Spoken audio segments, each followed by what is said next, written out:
So ito na nga, win from behind, around 20 points actually, ano, nakabalik itong Timberwolves.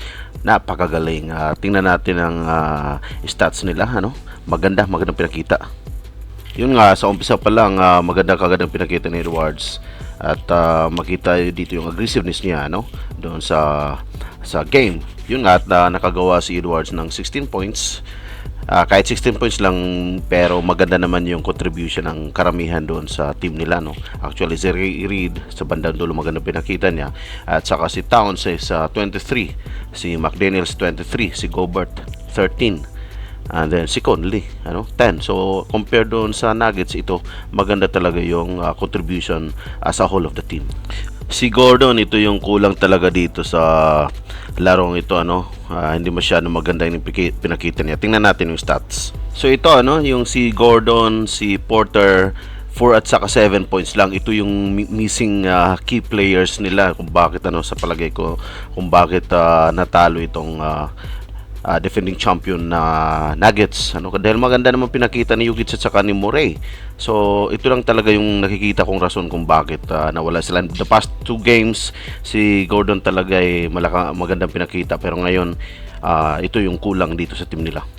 O ayan, Edwards for 3, magandang umpisa nila yun nga lang, medyo lumamang din talaga yung Nuggets at saka nabaon sila, ito, makita yung performance dito, yung duo ni Murray at saka ni Jokic.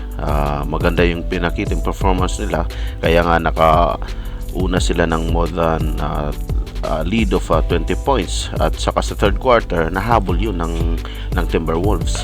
Samantala ito naman si Cat ay talagang aggressive, maganda ang start ng game niya, at syempre kahit 16 points lang si Edward, maganda naman contribution ng rest of the team. Samahan na dyan yung ilang violations ni Jokic. Actually kunti lang naman, wala problema dito sa game ni Jokic. Yung karamihan lang talaga yung performance ni Porter at saka ni si Gordon, ang nawala dito. Kaya walang masisisi ka dito kay Jokic. Pinakita na niya talaga yung pagiging 3-time MVP player niya.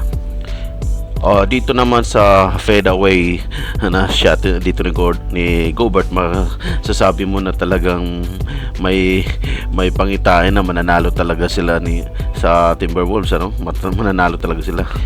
Ito yung tira ni Porter, ilan sa mga tira talaga niya hindi pumasok. Sabi ko nga, pangit talaga yung performance ni Porter, plus yung depensa, bumalik yung depensa ng Timberwolves dito talaga sa game na to. Mananaig yung masasabi yung depensa na maganda. Ayan, yung sixth man player of the year, plus yan yung offensa na ni Reed, malaking bagay doon sa pagkapanalo nitong Timberwolves. So ito na nga, at 3 minutes remaining time, lumamang na ng hanggang 10, makikita mo doon yung intensity ni Edwards, yung emotion. Syempre naman after 20 years makakabalik na nga sa conference finals itong Timberwolves. So at the end, makikita natin na yung defense na pinakita na maganda ng Timberwolves. Diyan sa huling play na yan, walang kadepensa yung Nuggets, So abangan natin itong finals, conference finals between Mavs and Timberwolves.